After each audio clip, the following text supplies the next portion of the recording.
हमारे बिना यूपी में सीएम नहीं बन सकता, कांग्रेस ने बढ़ाए तेवर।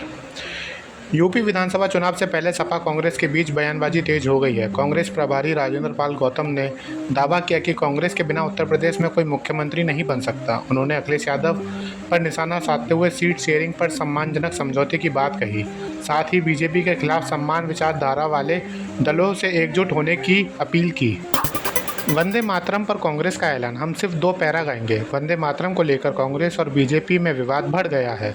कांग्रेस नेता बीके हरिप्रसाद ने कहा कि पार्टी अपने कार्यक्रमों में राष्ट्रीय गीत के सिर्फ 2 पैरा गाएगी, क्योंकि यही परंपरा रही है। बीजेपी ने इसे राष्ट्रीय गीत का अपमान बताया। कांग्रेस अध्यक्ष मल्लिकार्जुन खड़गे ने पलटवार करते हुए कहा कि कांग्रेस को बीजेपी से देशभक्ति सीखने की जरूरत नहीं है। गुड़ीलोवा में आरएसएस की बड़ी बैठक, 327 प्रतिनिधि करेंगे मंथन। विशाखापट्टनम के पास गुड़ीलोवा में आरएसएस की 3 दिवसीय अखिल भारतीय समन्वय बैठक शुरू हो रही है। इसमें संघ से जुड़े 32 संगठनों के 327 प्रतिनिधि शामिल होंगे। मोहन भागवत और दत्तात्रेय होसबाले समेत वरिष्ठ पदाधिकारी मौजूद रहेंगे। सामाजिक समरसता, पर्यावरण, परिवार, स्वदेशी नागरिक कर्तव्य और युवाओं को नशे से दूर रखने जैसे मुद्दे पर चर्चा होगी। अपनों को खोने का दर्द राजनीति में लाया, सोनिया गांधी ने खोले जिंदगी के पन्ने। कांग्रेस की पूर्व अध्यक्ष सोनिया गांधी ने अपनी आत्मकथा blogging a journey of love में निजी और राजनीतिक जीवन के अनुभव साझा किए हैं। उन्होंने बताया कि अपनों को खोने का दर्द और गहरे दुख ने उन्हें राजनीति की ओर बढ़ाया। 544 पन्नों की किताब 10 नवंबर को प्रकाशित होगी। इसमें उनका बचपन, राजीव गांधी के साथ विवाह और राजनीति में आने तक का सफ़र शामिल है। नीट यूजी 2026 पर सुप्रीम कोर्ट सख्त, एनटीए से मांगा पूरा जवाब। एनटीए यूजी 2026 पेपर लीक मामले में सुप्रीम कोर्ट ने एनटीए की परीक्षा व्यवस्था पर गंभीर सवाल उठाए हैं। कोर्ट ने कहा कि परीक्षा सुरक्षा के लिए केवल कागजी प्रक्रिया पर्याप्त नहीं है। एनटीए से साइबर सिक्योरिटी, डेटा स्टोरेज और गोपनीय व्यवस्था की जानकारी मांगी गई है।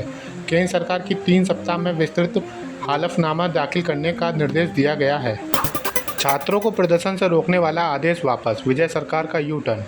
तमिलनाडु की विजय सरकार ने छात्रों को राजनीतिक प्रदर्शनों में शामिल होने से रोकने वाला अपना आदेश वापस ले लिया है। 17 अगस्त के निर्देश में कॉलेज प्रिंसिपलों से छात्रों को प्रदर्शन में भागीदारी रोकने को कहा गया था। विपक्ष ने इसे संवैधानिक बताते हुए विरोध किया था। बढ़ते विवाद के बाद कॉलेजिएट शिक्षा विभाग ने बुधवार को अपना पिछला आदेश वापस ले लिया है। एफबीआई की वांटेड लिस्ट में पंजाब के गैंगस्टर मेजर सिंह। अमेरिकी एफबीआई ने पंजाब के गैंगस्टर मेजर सिंह को वांटेड घोषित किया है। एजेंसी के अनुसार उसका संबंध जग्गू भगवानपुरिया के संगठित आपराधिक नेटवर्क से है। उस पर रिको एक्ट के तहत आपराधिक साजिश, अवैध हथियारों के कारोबार और ड्रग्स तस्करी से जुड़े आरोप हैं। कैलिफोर्निया की संघीय अदालत ने जून 2026 में उसके खिलाफ गिरफ्तारी वारंट जारी किया था। हॉर्मोज पर ट्रंप के दावे का ईरान ने उड़ाया मजाक, बढ़ा तनाव। हॉर्मोज जल डमरू मध्य को लेकर अमेरिका और ईरान के बीच तनाव और बढ़ गया है। डोनाल्ड ट्रंप ने इसे अमेरिका का नया इलाका बताने वाले दावे पर ईरानी अधिकारी मोहसेन रेजई ने तंज कसा। ईरान ने संकेत दिया कि तेल प्रतिबंध, बंदरगाह नाकाबंदी और जब्त संपत्तियों जैसे मुद्दों पर मांगे पूरी होने तक हॉर्मोज खोलने पर सहमति नहीं बनेगी।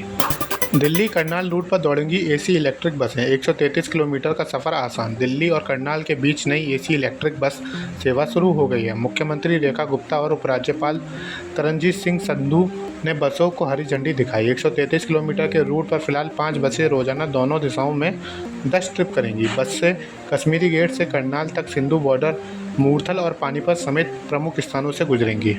ट्रेन 18 से वंदे भारत तक, ऐसे बनी आम भारतीय की खास ट्रेन। भारत की वंदे भारत ट्रेन आधुनिक सेमी हाई स्पीड रेल की पहचान बन चुकी है। शुरुआत में इसे ट्रेन 18 कहा गया था। करीब 110 से 130 करोड़ रुपए में तैयार 16 कोच की ट्रेन 52 सेकंड में 100 किलोमीटर प्रति घंटा की रफ्तार पकड़ सकती है। कवच, सीसीटीवी और आधुनिक सुविधाएं जैसे लैस यह ट्रेन भारतीय ज़रूरतों के अनुसार कम लागत की विकसित की गई है।